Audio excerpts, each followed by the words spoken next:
Hello, and welcome to another episode of Health Affairs This Week, the podcast where health affairs editors go beyond the headlines to explore the health policy news of the week. I'm Kathleen Haddad. And I'm Chris Fleming.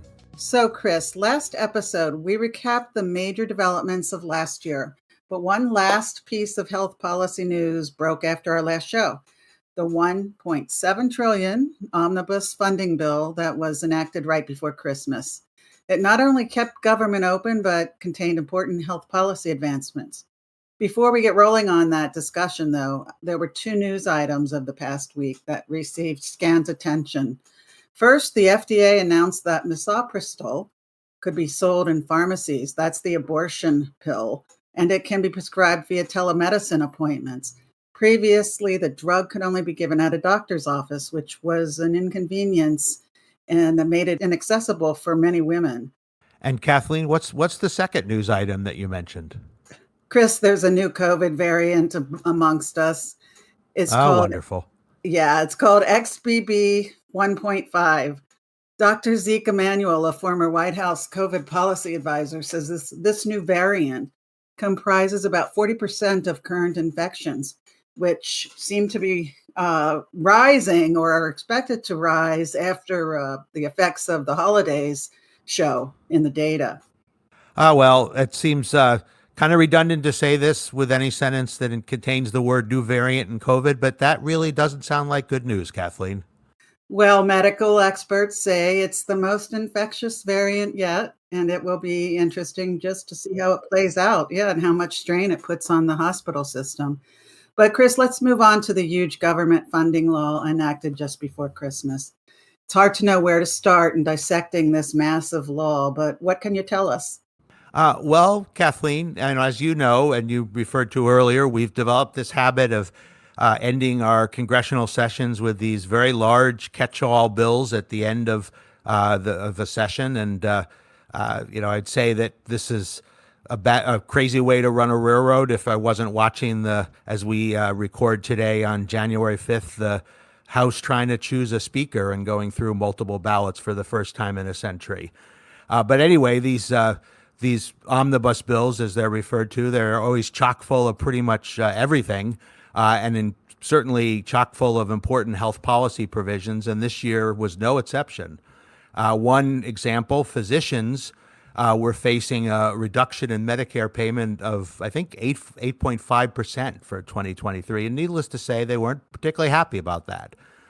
The omnibus eliminated a big chunk of that impending cut. That made physicians happier, but it still left a 2% cut for this year, for 2023, plus another 3.5% cut scheduled for next year for 2024. And that, needless to say, made physicians less happy, but the nature of these huge bills is that, you tend to get half a loaf, rather than the whole loaf.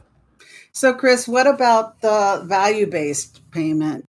Right. So Congress, there was a value-based care bonus for physicians who participate in alternative payment arrangements. That would not, before the omnibus, that would not have been available next year. Congress did make it available, but they reduced it. It used to be 5%. They cut it down to 3.5%. So what's in the law on the hospital side, Chris? Well, the omnibus now, one of the things the omnibus did is it extended through 2025 two programs that help out rural hospitals that were scheduled to expire this year. The programs are the low volume hospital program, which helps hospitals with a small number of Medicare patients, and on the other end, the Medicare dependent hospital program, and that's a program that helps hospitals where the Medicare share of total patients is high.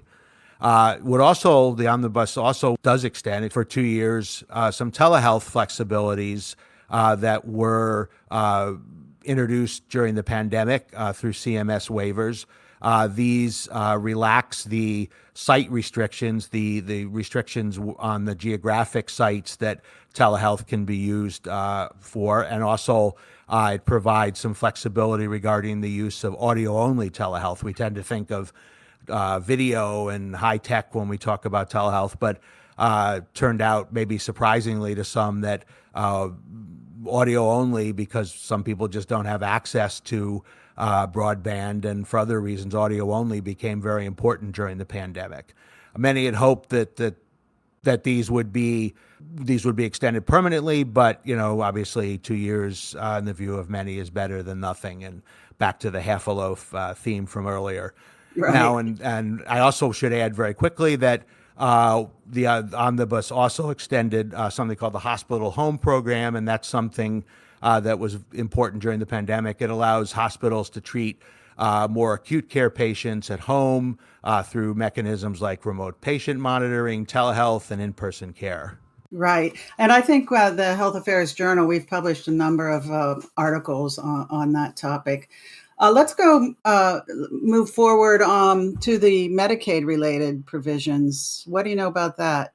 Yeah, there was some really important stuff that will raise some challenges, but there's some the omnibus attempted to meet that challenge by including some safeguards as well. Let's back up a little bit.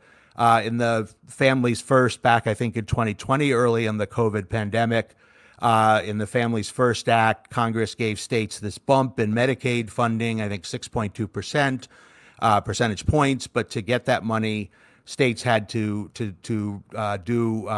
follow what are called maintenance of efforts requirements, which meant that they had to suspend Medicaid eligibility redeterminations during the public health emergency, and that was declared by the federal government in connection with COVID. So once someone was on Medicaid, you couldn't go through and do the sort of the normal process that states do of checking whether they were still eligible.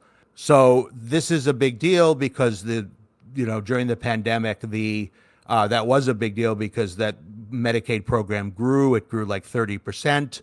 And the program had, it was a really huge kind of pillar for folks trying to weather the pandemic who might have lost their jobs and would have lost health insurance. So the emergency that this was tied to, the public health emergency, is still in effect. But the omnibus actually ended this maintenance of effort requirement, that ends as of April of this year, April 2023.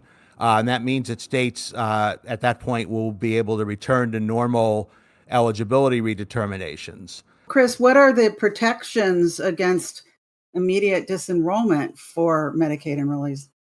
Right, and that's an important question because the worry is, that it won't just be people who are actually who've become ineligible that would lose their eligibility. It would be pushed off the rolls. It might be people who were still eligible, but there are communications issues, getting in touch with many Medicaid beneficiaries. There are bureaucratic errors. So the omnibus tries to deal with that. It has this.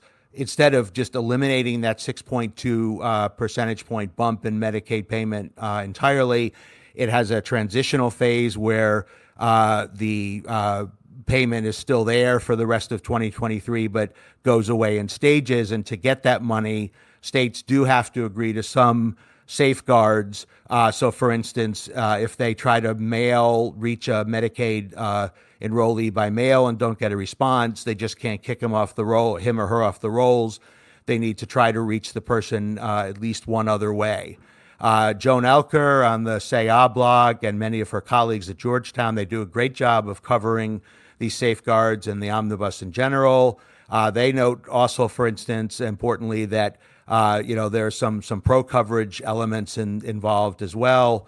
So states will end up covering children continuously now for 12 months in Medicaid and CHIP as a result of the omnibus, regardless of changed circumstances. And the omnibus also extends the overall CHIP funding with some important policies such as express lane eligibility for 2 years, and I think now through the end of fiscal year 2029. I think HHS estimates that 15 million people could lose Medicaid coverage, and that maybe half of them or almost half are eligible, even though they might get notices or be dropped.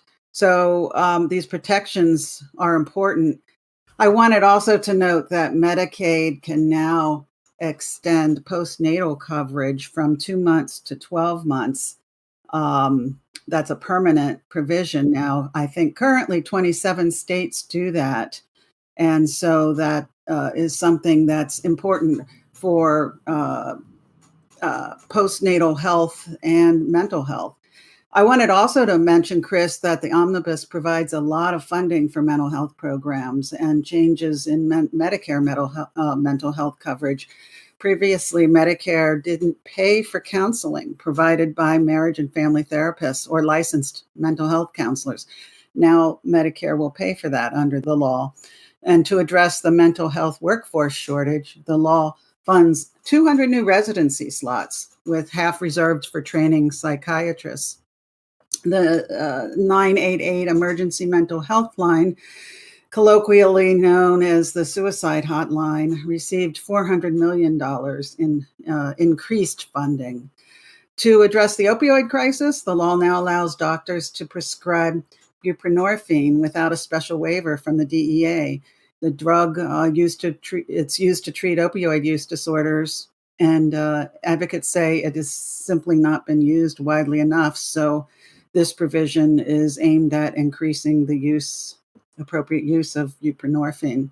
And now let's bring it back to the public health arena where we started this session. One of the things about the omnibus that's interesting from a health policy point of view is it requires, I believe, Senate confirmation of the CDC director, right? That sounds like it'll be a non-contentious confirmation hearing. Right, Chris. So currently the CDC director appointment does not require Senate confirmation, as do other agency heads. But beginning in January of 2025, confirmation will be required. And the interesting part of this is that it was a bipartisan bill or effort that put this provision in, sponsored by Patty Murray and Richard Burr. It's going to be interesting to see how it plays out. Their purpose, legislative intent there was to cope with another pandemic more easily than we did this one. But like you say, it'll be interesting to see if that's really the case. Well, I think, there's much more to be said about the omnibus and the other news that you started us out with. But I think we're pretty much running out of time today, so I think we may have to end it there. As you say, Chris, the omnibus is chock full of health policy provisions, including many we haven't been able to get to. I also want to remind listeners that next week on January 11th, we'll be restarting our Health Affairs Pathways podcast series, which is our fellowship program. Next week, we begin with Michael Shen, who is a physician. He talks about how Medicare payment and Medicaid payment to hospitals doesn't fund everything they need funded in order to do their jobs. The podcast is terrific. I suggest you listen. If you want to understand anything about payment to hospitals in our disjointed healthcare system, this is where to learn it. But thanks for your knowledge, Chris, and Happy New Year, and thanks to our listeners. Be sure to subscribe to Health Affairs This Week, wherever you get your podcasts. Thanks, Kathleen. It was fun as always.